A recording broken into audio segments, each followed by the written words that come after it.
Hello, honorable members of the clan. So, guys, let's talk about something that was brought to my attention by one of y'all. And I thought to myself, oh, okay, I wasn't aware of this. I was aware of the person that was being talked about, but I wasn't aware of the facts that are now coming out. And please let me introduce to you, this is Chidima Adina. And this is Phil Craig. And this is the Minister of Home Affairs, Dr. Leon Schreiber. Now, let's talk about this. Chidima Adina is a Nigerian girl who was born in South Africa allegedly in 2001. Allegedly, her mother stole a South African citizen's identity document so that Chidima, right here, can obtain South African citizenship. So Chidima has been growing in South Africa knowing that she was half South African and half Nigerian because her father comes from Nigeria. However, Chidima right here then grew up thinking that one day I am going to be Miss South Africa. And in 2024, she decided that she was going to take a chance. However, in 2023, she did take a chance. Unfortunately, she don't make the cut, but she made the cut in 2024 when she made it up to the top 30.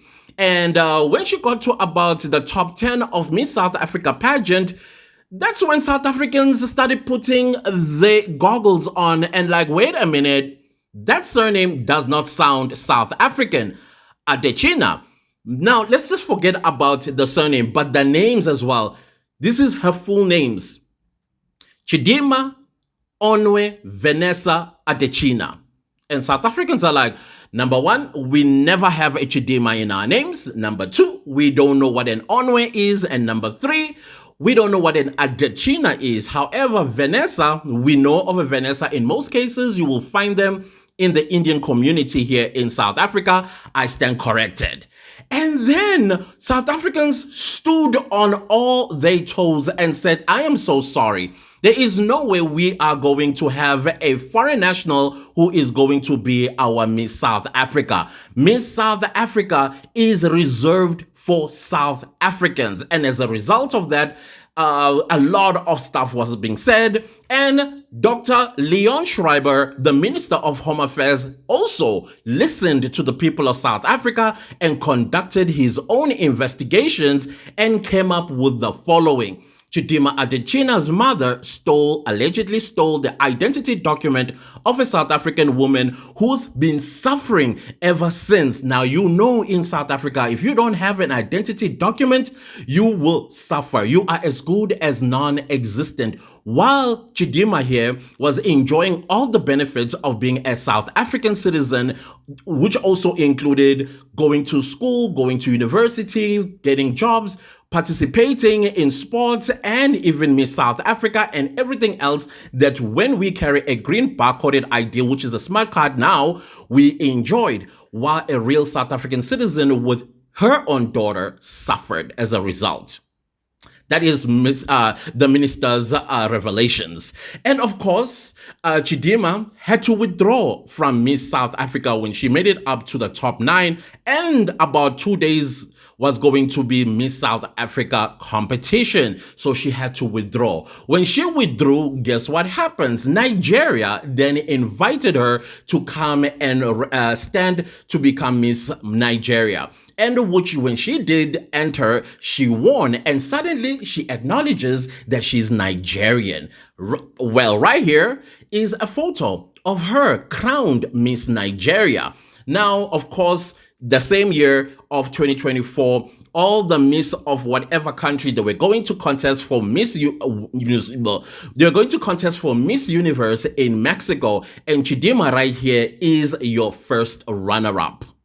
So, and also she scored herself another tiara for Miss Africa and Oceania. How do you pronounce that? I've always had a problem pronouncing. Basically is your down under countries and stuff.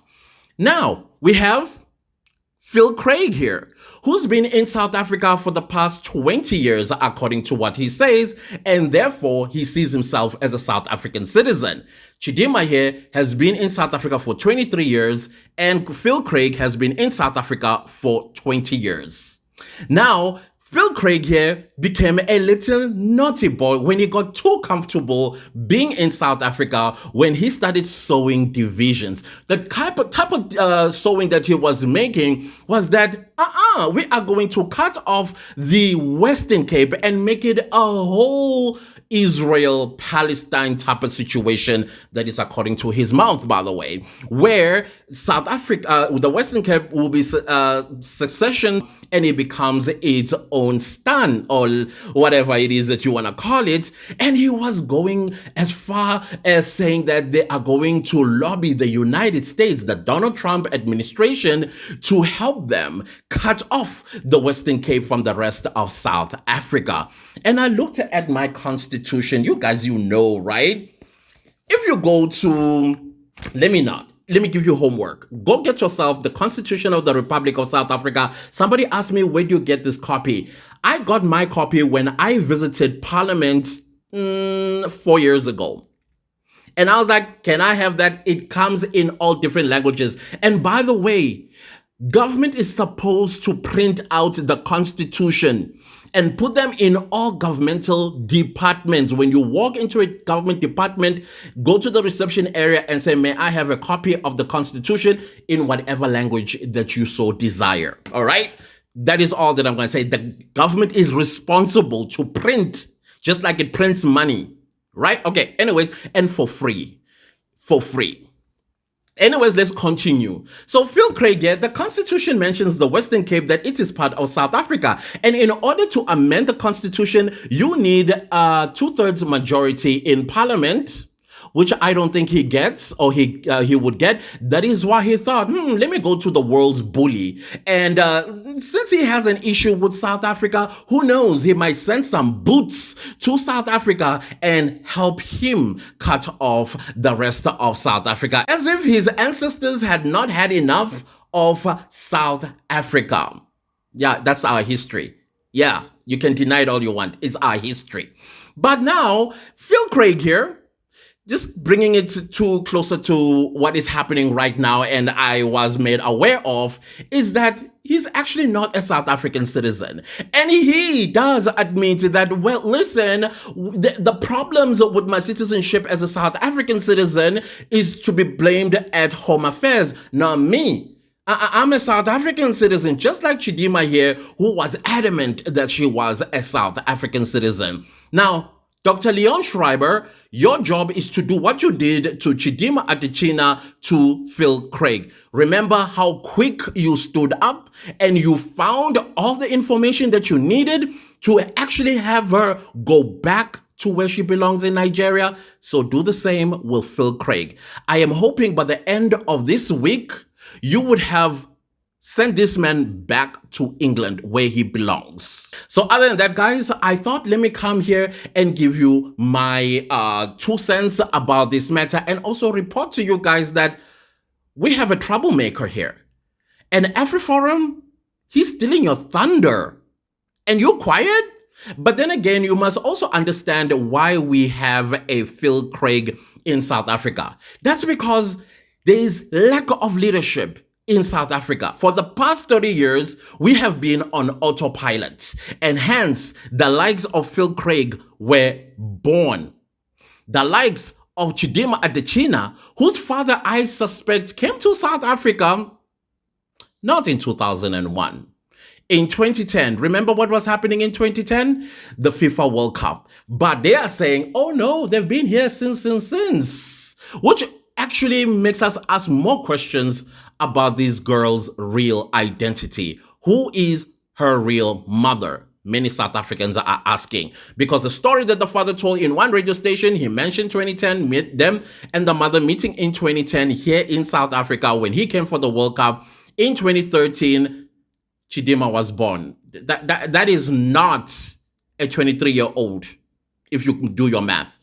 Now, with this gentleman right here, he's got to go home to England. We are not going to have colonization like we did in 1652 and other times on our country. When I say our country, I am talking about all South Africans that sees themselves as South Africans and will protect and defend South Africa, including the work that we have begun in 1994. Yes, there are a lot of issues that we have, but they need you and me to work together. But Phil Craig here says, you shouldn't. And the DA is quiet when an entire coup d'etat is being planned in its presence, and yet the DA is in charge of the Western Cape. I find that quite interesting. Very interesting. But Mr. Leon Schreiber, do what you did to Chidima. All right? I do have more videos similar to this, but it's about something else. Because we need to talk about these things. It's been too long that we've been sweeping things under the carpet or bury our heads in the sand and pretend as if these videos might not be popular. I don't care. At the end of the day, I am observing things and I'm speaking from my observations. If you don't like it, tough. Other than that, guys, don't leave this video without liking, sharing, commenting, and subscribing. And I'll see you next time in my new video about something else. It involves culture, religion, and government. Bye.